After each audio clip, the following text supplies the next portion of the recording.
सावीची स्मरणशक्ती परत येणार का?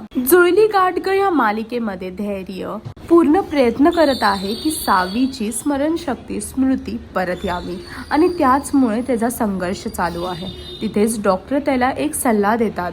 त्या दिवशी जे काय घडलं तोच क्षण जर परत त्यांच्या समोर घडला तर त्यांची स्मृती परत येण्याची शक्यता आहे आणि म्हणूनच ऍक्सिडेंटच्या दिवशी जे काय झालं ते सगळं परत धैर्याने सावी समोर घडवून आणलं आणि तेच तो क्षण पाहताच सावीच्या लक्षात सर्व आलं आणि सावीची स्मृती सुद्धा परत आली. पण आता सावीच्या लक्षात येईल का की त्या दिवशी ऍक्सिडेंट करणाऱ्या ट्रकमध्ये जी व्यक्ती होती ती दुसरी कोण नाही तर धैर्याचीच आई होती. हे पाहण्यासाठी तुम्हाला जुळली गाठ ग ही मालिका पाहावी लागेल आणि अजून असे अपडेट जाणून घेण्यासाठी टेलीचक्कर रिजनलला सबस्क्राईब करायला विसरू नका.